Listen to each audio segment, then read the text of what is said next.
Welcome to the first part of our lecture, Functions and Relations. The concept of ordered pair. Let x and y denote two arbitrary objects considered in the order x first, followed by y, such that x comma y. Then, x comma y is called an ordered pair. Note that x comma y is not the same and not identical to y comma x, since the orders of x and y on both are different. Consider the four statements here. Triangle M has the same perimeter as N. We can write this as an ordered pair, M, N. Dahil yung triangle M, yung naunang nabanggit, that will be the first element or the first coordinate of the ordered pair, followed by N. Number 2, L is larger than W. The corresponding ordered pair is L, W. Take note that this is not the same as W, L. Number 3, dress is the best song in reputation. The corresponding ordered pair is dress, reputation.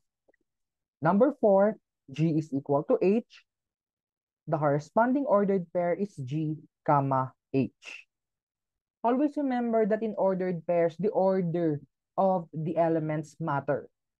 For example, we have 1, 2 is not the same as 2, 1. Take note na kapag pinlot nyo yon sa Cartesian coordinate plane, those are two different points on Cartesian product. Let A and B be non-empty sets.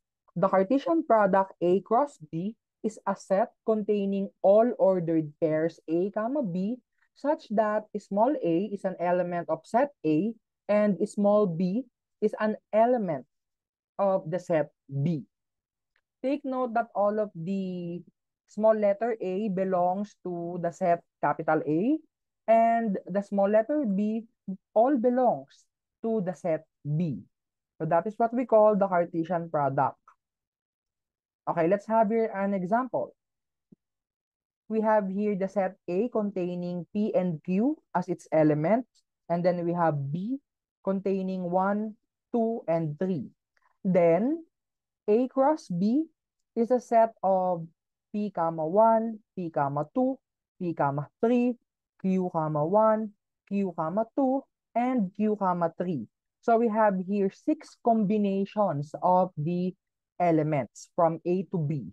So since we have here the Cartesian product A cross B, matik na yung unang mga magiging first elements natin ay manggagaling sa set A. Domain and range of relations. Given a relation capital R from sets A to set B, the domain is the set of all the first coordinates of the ordered pairs in the relation R. Whereas the range is the set of all the second coordinates of the ordered pairs in the relation R. Okay, let's have here our first example. Given R is a set of 5, 3, 1, 0, 5, negative 1, and negative 0.2, 2. What is the domain and range of the relation R? All right, we have here the domain of R is a set containing 5, 1, and negative 0.2. So in case that you are wondering, bakit isang beses lang natin nilista yung 5, always remember, by the definition of set, hindi dapat mauulit yung mga elements kapag nililista natin sila using the roster method or the list method. So kahit pa ilang beses gamitin yung 5 as the first element, isang beses lang natin itong ililista whenever we are listing the elements of any set. And then for the range of R, so that consists of 3, 0, negative 1, and 2. Always remember that whenever we are listing elements in a set, hindi nagmamatter kung sino yung mauuna because we are just listing. All of these elements have nothing against each other. So walang significance kung sino yung mauuna sa kanila. Okay, now that you already know the definition of a relation, let's proceed to functions. A function is a special type of relation that is a set of ordered pairs x comma y such that exactly one value of y corresponds to each value of x. Okay. Take note that whenever we say function, the domain of the function is a set of non-repeating first coordinates or elements of f. Meaning to say, yung mga x values nito. Yung kaninang example natin, nakikita natin na nauulit yung 5. So definitely, this relation is not a function. And then for the range of the function, it's the set of second coordinates or elements of f. Always remember that all functions are relations, but not all relations are functions. In order for you to differentiate a function from a not a function or simply a relation, we have here the following correspondence. Suppose that we have here set A and set B containing 1, 2, 3, and 4 for A, and 10, 20, 30 for B. There's a one-to-one correspondence on this, and then for the 3, 30 and 4, 30, that is many-to-one correspondence. So take note that these two scenarios depict a function. The second one, we have here 7, 15, 7, 17. As you can see, the 7 from set A is repeated. So definitely, this will not be a function since there is a repeating x element. Functions and relations may be expressed as any of the following. First, we have the set of ordered pairs. Okay, let's have here the set A containing 5, 2, 6, 2, negative 2, 5, and 6, 0. This one is a relation but not a function.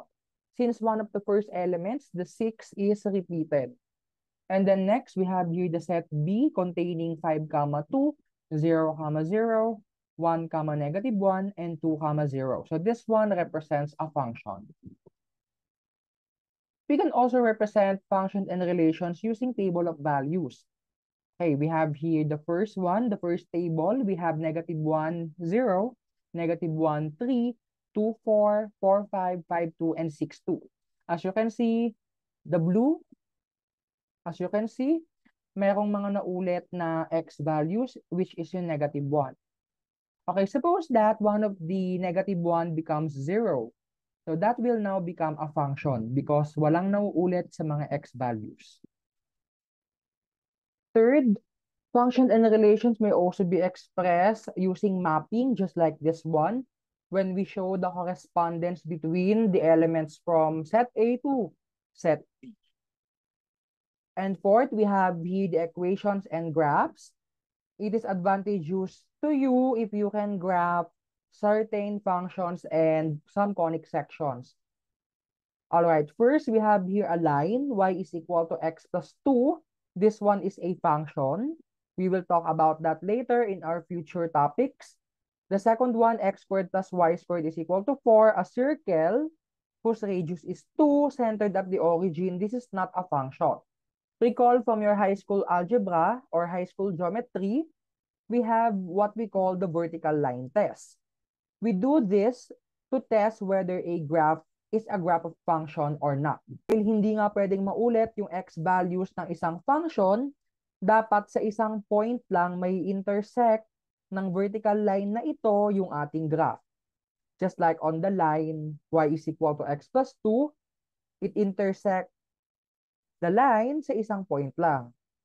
Whereas, ito namang sa x squared plus y squared is equal to 4, dahil circle yan, mini-mirror ng nasa taas o nasa baba, symmetrical, meron tayong mauulit na values ng x. It is not a function. Function notation.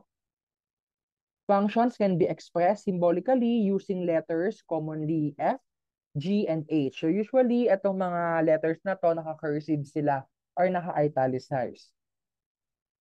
Let an ordered pair x, y be an element of the function f, such that for every x, there corresponds a unique value of y. We denote y as a function of x. In symbols, y is equal to f of x. Since the value of y depends on the value of x, we shall denote y as the dependent variable and x as the independent variable. Meaning to say, nakadepende yung value ni y sa value ni x. Kapag walang value yung x, wala tayong value ng y. Also, y is the output value while x is the input value. So dahil nga nakadepende yung value ni y kay x, wherein x is our input value, y becomes the output value. We have here the following examples. First, we have the area of a circle as a function of its radius. A is equal to pi r squared. Take note that pi here is a constant, so we cannot use that as a variable. Only a and r are variables. Using the set builder notation for functions, we can write the following formula. F is a set of the ordered pair r comma a such that a is equal to pi r squared and r is greater than or equal to 0. Here in our subject, may encounter natin yung mga ganitong klaseng notations. Why is that? Makikita nyo rito na meron tayong color red. We restrict the value of the radius to positive values only or 0. Take note that r cannot be negative kasi wala namang negative na radius sa totoong buhay. Especially when a is equal to pi r squared, this formula is used for practical use.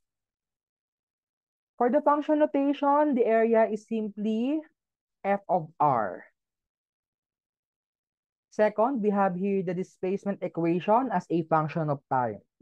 We have here s, the displacement, is equal to t squared minus t plus 1, where t is the time. We can write that using the set builder notation. S, we have here the function is a set of the ordered pair s comma t such that s is equal to t squared minus t plus 1.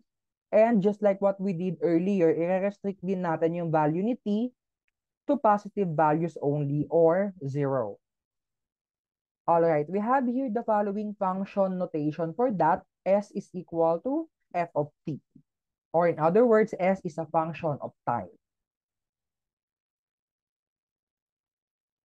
Operations on functions. Let f and g be functions. So we have the following operations. First, we have the sum or difference. F plus or minus g of x is equal to f of x plus or minus g of x. Kung plus yung nakalagay dito, that will be plus here. Kung minus, minus. And then for the product, we have here f times g of x is equal to f of x times g of x. And then for the quotient, f by g of x is equal to f of x divided by g of x, provided that the g of x is not equal to 0. Pag nag-equal sa 0 yan, magiging undefined. We also have the composition of functions. So we have here the fog of x.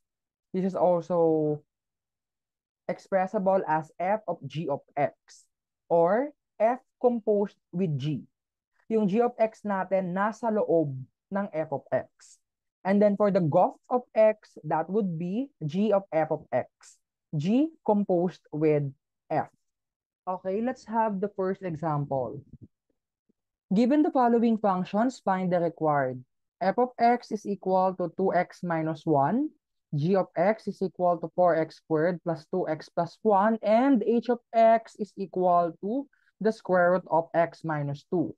Find f of 2 minus g of 0. Take note that here we have the following input values for f and g. So for f, we have the input value of 2, and for g, we have the input value of 0.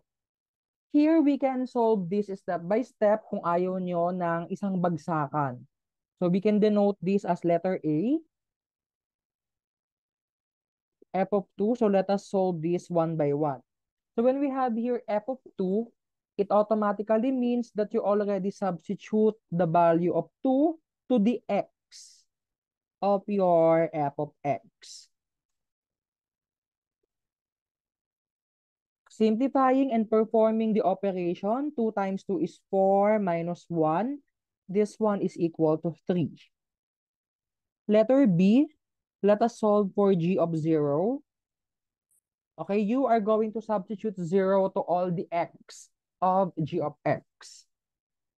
Okay, I will just leave this blank so that we can use another color to emphasize. Okay, so all of these will become equal to 0, and then the only one left would be positive 1. Okay, now that we have already solved for the two components of the one being asked for, we can now have the f of 2 minus g of 0. That would be 3 minus 1 equals positive 2.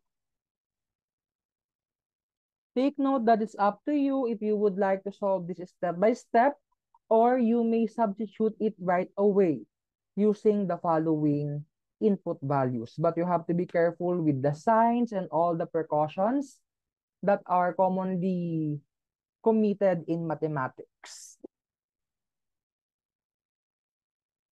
Number 2, we have here f of x times g of x. What we're going to do is just simply multiply f of x to the g of x. Since we have here x only, there will be no input value. So all of the x's in f of x and g of x would remain as x. All right, in multiplying polynomials, 2x minus 1 and the other one, you may use the FOIL method, wherein you will distribute this here, just like this one. But I want you to learn another technique if you are not familiar of this. We can multiply this using lattice multiplication. So we will create a table containing all the terms of your multiplicand and your multiplier. We will create a table just like this one. It looks like tic-tac-toe, yes. Okay, we're going to multiply columns and rows. So first, we have 8x cubed, and then this one, negative 4x squared,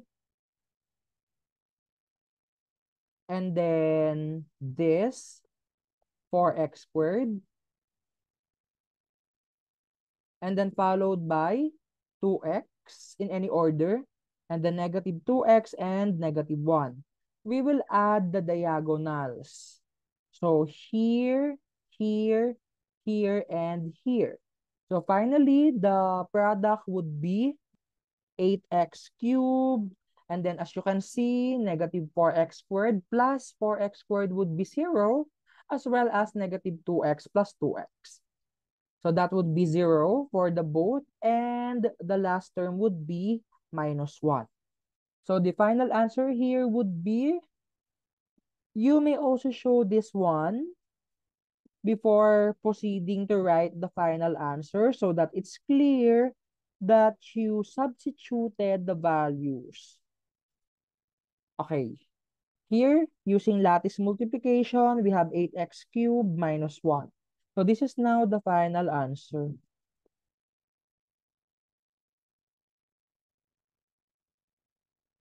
Number 3, we have here g of negative 1 times f of 5. We have here input values for g and for f. So definitely, we may try to do that first before substituting or before performing the multiplication.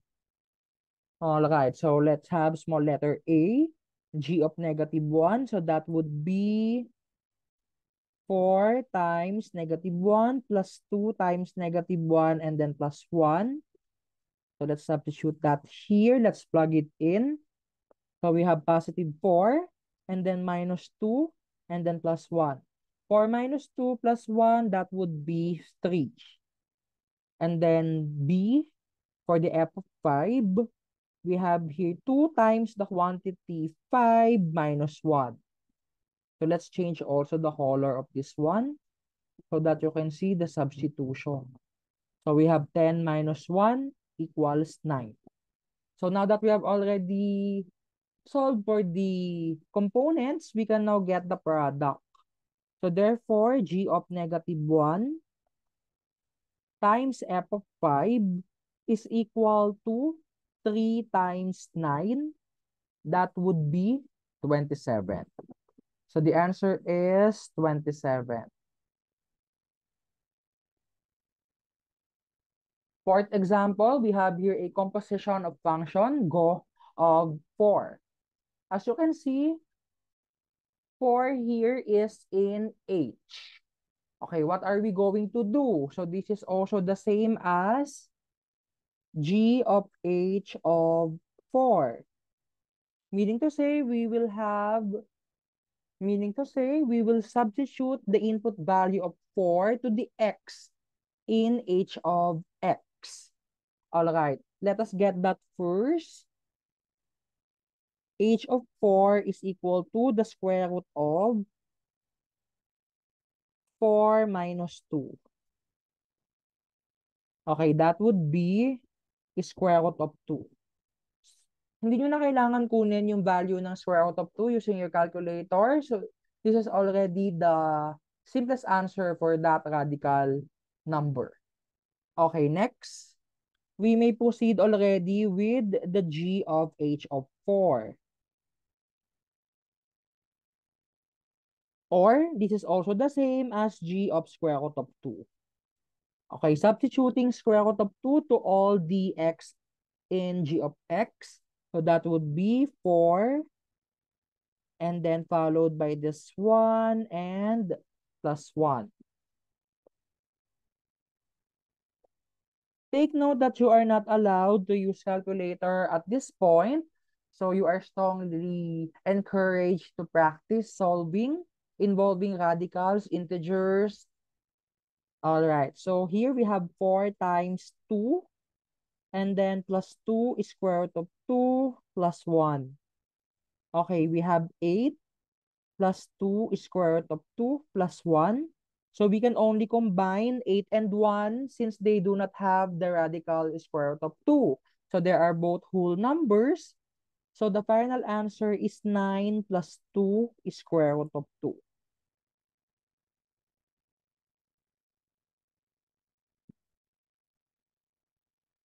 Last example, we have here G of 1/2 divided by F of 1/4. Now, this involves fractions.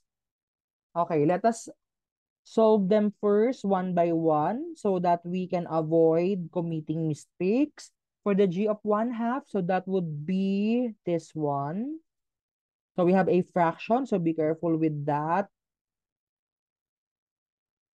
All right, substituting the value of X here, so that's 1/2. So this one will become 4 times 1/4. Be careful, PEMDAS. And then plus 1. 2 times 1/2 is positive 1. And then plus 1. So you will see here that 4 times 1/4. So that's a number multiplied to its reciprocal. The result would be 1. Okay, 1 plus 1 plus 1. So the final answer is 3 for G of 1/2. And then for the F of 1/4, so let's have a partition line here. For F of 1/4, we will substitute 1/4 to this one.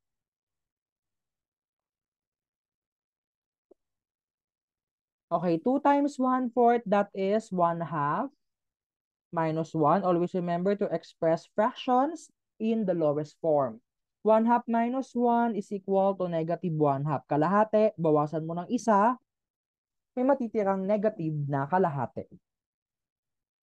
And then last, yung pinapakuha sa atin, so that would be, you are obliged to write this entire expression. So if you will not write this, mamamali kayo. It is important that your solutions are clear to the readers, to the people who may see them. Okay? For the numerator, we have here 3, and then divided by negative 1/2. All right, we have here a complex fraction, so you have to simplify that. So recall from your elementary mathematics, this one is equivalent to 3 times the reciprocal of the divisor, negative 2 over 1. All right, multiplying that, numerator to numerator, denominator to denominator, Take note that the 3 here has an invisible +1. Okay, we have -6. So this is now the final answer. You have now reached the end of this lecture. You are strongly encouraged to answer the exercises. If you have questions, feel free to comment down below or reach me out in our communication lines. Thank you for listening.